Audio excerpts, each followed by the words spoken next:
ಎಲ್ರಿಗೂ ನಮಸ್ಕಾರ. ಈ ವಿಡಿಯೋದಲ್ಲಿ ಮಹಿಳೆಯರಲ್ಲಿ ತುಂಬ ಸಾಮಾನ್ಯವಾಗಿ ಕಾಣುವಂತಹ ಆರೋಗ್ಯ ಸಮಸ್ಯೆ ಏನಂದರೆ PCOD ಅಥವಾ PCOS ಬಗ್ಗೆ ತಿಳಿದುಕೊಳ್ಳೋಣ. PCOD ಅಥವಾ PCOS ಎಂದರೇನು, ಇದರ ಲಕ್ಷಣಗಳೇನು, ಆಯುರ್ವೇದದಲ್ಲಿ ಇದಕ್ಕೆ ಇರುವ ಚಿಕಿತ್ಸೆಗಳು ಯಾವುವು, ಯಾವ ಆಹಾರ ಮತ್ತು ಜೀವನ ಶೈಲಿ ಪಾಲಿಸಬೇಕು, ಈ ಎಲ್ಲ ಮಾಹಿತಿಗಳನ್ನು ಈ ವಿಡಿಯೋದಲ್ಲಿ ತಿಳಿಸ್ಕೊಡಲಾಗುತ್ತೆ. ಸೊ ಕೊನೆವರೆಗೂ ಈ ವಿಡಿಯೋ ತಪ್ಪದೆ ನೋಡಿ. So welcome to my channel.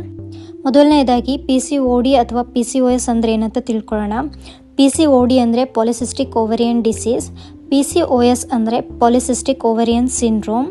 ಈ PCOD ಅಥವಾ PCOS ಇದರಲ್ಲಿ ಏನಾಗುತ್ತೆ ಅಂದರೆ ಮಹಿಳೆಯರ ಅಂಡಾಶಯಗಳಲ್ಲಿ ಅಂದರೆ ಓವರೀಸ್ ಅಂತ ಏನು ಹೇಳ್ತೀವಿ, ಅದರಲ್ಲಿ ಸಣ್ಣ ಸಣ್ಣ ಸಿಸ್ಟ್ಗಳು ಅಥವಾ ಗುಳ್ಳೆಗಳು ಉಂಟಾಗುತ್ತವೆ. ಇದರಿಂದಾಗಿ ಹಾರ್ಮೋನ್ಸ್ ಬ್ಯಾಲೆನ್ಸ್ನ ಕಳೆದುಕೊಳ್ಳುತ್ತವೆ. ಸೊ ಇದು ಇತ್ತೀಚಿನ ದಿನಗಳಲ್ಲಿ ಯುವತಿಯರು ಮತ್ತು ಮಹಿಳೆಯರಲ್ಲಿ ತುಂಬ ಸಾಮಾನ್ಯವಾಗಿದೆ ಅಂತಲೇ ಹೇಳ್ಬೋದು. PCOD ಅಥವಾ PCOS ಅಲ್ಲಿ ಏನೇನು ಸಿಂಪ್ಟಮ್ಸ್ ಕಾಣಿಸ್ಕೊಳ್ಳುತ್ತೆ ಅಂತ ನೋಡೋಣ.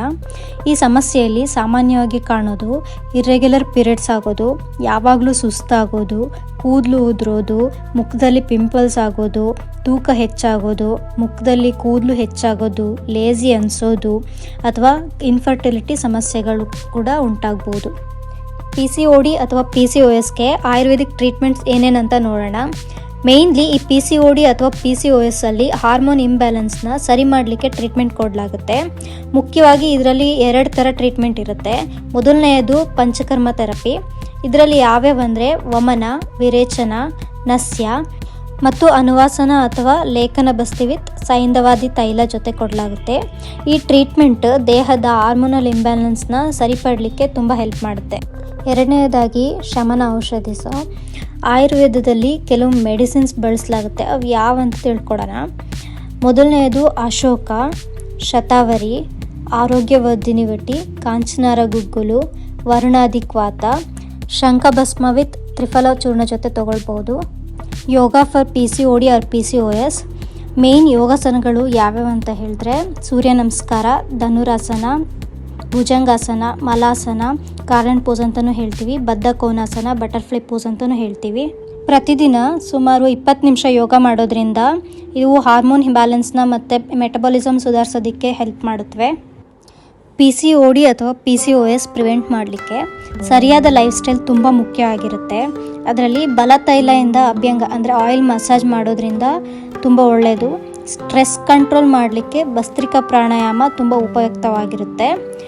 ಹಾಗೆ ಸೆಡೆಂಟ್ರಿ ಲೈಫ್ ಸ್ಟೈಲ್ ಕೂಡ ಅವಾಯ್ಡ್ ಮಾಡಬೇಕಾಗುತ್ತೆ. ಡೈಲಿ ಲೇಟಾಗಿ ಮಲಗ್ತಿದ್ರೆ ಬೇಗ ಮಲಗೋದಕ್ಕೆ ಟ್ರೈ ಮಾಡಿ. ಈ PCOD ಅಥವಾ PCOS ಸಮಸ್ಯೆ ಇರುವುದು ಆಹಾರ ಕ್ರಮ ಅಂದರೆ ಡಯಟ್ ಪ್ಲಾನ್ ಹೇಗಿರಬೇಕಂತ ಹೇಳಿದರೆ ಲಘು ಅಥವಾ ಬೆಚ್ಚಗಿನ ಆಹಾರ ಸೇವಿಸೋದ್ರಿಂದ ತುಂಬ ಉತ್ತಮವಾಗಿರುತ್ತೆ. ಉಪಯುಕ್ತವಾದ ಆಹಾರಗಳು ಯಾವ್ಯಾವ ಅಂತ ಹೇಳೋದಾದರೆ ಮೂಂಗ್ ದಾಲ್ ಹೆಸರುಬೇಳೆ, ಬಾರ್ಲೆ ಜವಾಗೋಧಿ, ಸ್ಪ್ರೌಟ್ಸ್ ಮೊಳಕೆ ಕಾಳು, ಪೊಮಗ್ರಾನೆಟ್ ದಾಳಿಂಬೆ ಹಣ್ಣು, ಆರೆಂಜ್ ಕಿತ್ತಳೆ, ಜಾಕ್ ಫ್ರೂಟ್ ಹಳಸಿನ ಹಣ್ಣು, ಫೆನುಗ್ರೀಕ್ ಸೀಡ್ಸ್ ಅಂದರೆ ಮೆಂತೆಕಾಳು. ಈ ಮೆಂತೆಕಾಳನ್ನ ರಾತ್ರಿ ನೀರಲ್ಲಿ ನೆನೆಸ್ಬಿಟ್ಟು ಬೆಳಿಗ್ಗೆ ತಿನ್ನೋದ್ರಿಂದ ಹಾರ್ಮೋನ್ ಬ್ಯಾಲೆನ್ಸ್ಗೆ ತುಂಬ ಹೆಲ್ಪ್ ಮಾಡುತ್ತೆ. ಹಾಗೆ ಟರ್ಮರಿಕ್ ಮಿಲ್ಕ್, ಇದನ್ನು ಅರಿಶಿಣದ ಹಾಲು ಅಂತ ಹೇಳ್ತೀವಿ. ಹಾಲಿಗೆ ಅರಿಶಿಣ ಸೇರಿಸ್ಕೊಂಡು ಕುಡಿಯೋದ್ರಿಂದ ತುಂಬ ಹೆಲ್ಪ್ ಆಗುತ್ತೆ. ಅಲೋವೆರಾ ಜ್ಯೂಸ್ ತೊಗೊಳೋದ್ರಿಂದ ಕೂಡ ತುಂಬ ಹೆಲ್ಪ್ ಆಗುತ್ತೆ. ಹಾಗೆ ಕಿಚಡಿ, ಪೋಹ ಮತ್ತು ಇಂಟರ್ಮಿಟೆಂಟ್ ಫಾಸ್ಟಿಂಗ್ ಕೂಡ ಕೆಲವರಿಗೆ ಹೆಲ್ಪ್ ಆಗ್ಬೋದು. PCOD ಅಥವಾ PCOS ಇರೋರು ಸಾಧ್ಯವಾದಷ್ಟು ಈ ಫುಡ್ಸ್ನ ಅವಾಯ್ಡ್ ಮಾಡ್ಲಿಕ್ಕೆ ಟ್ರೈ ಮಾಡಿ. ಯಾವಂದರೆ sugary foods, salty foods, junk and processed foods like chips, fries and instants noodles ಆಗಿರ್ಬೋದು. ಹಾಗೆ refined carbs like white bread and pastries ಆಗಿರ್ಬೋದು. Excess dairy products like cheese, butter ಆಗಿರ್ಬೋದು. ಮತ್ತು ಎಕ್ಸೆಸ್ ಕೆಫೈನ್ ಕೂಡ avoid ಮಾಡೋದು ತುಂಬ ಒಳ್ಳೆಯದು. ಇದರಿಂದ ಟೆನ್ಷನ್ ಮಾಡ್ಕೊಳ್ಳೋ ಅವಶ್ಯಕತೆ ಏನಿಲ್ಲ. ಈ PCOS ಅಥವಾ PCOD ಅಂತ ಏನು ಸಮಸ್ಯೆ ಇದೆ, ಇದನ್ನು ಸರಿಯಾದ ಫುಡ್ಸ್ ಅಥವಾ ಲೈಫ್ ಸ್ಟೈಲ್, ಯೋಗ ಮತ್ತು ಆಯುರ್ವೇದಿಕ್ ಟ್ರೀಟ್ಮೆಂಟಿಂದ ಪ್ರಿವೆಂಟ್ ಮಾಡ್ಬೋದು.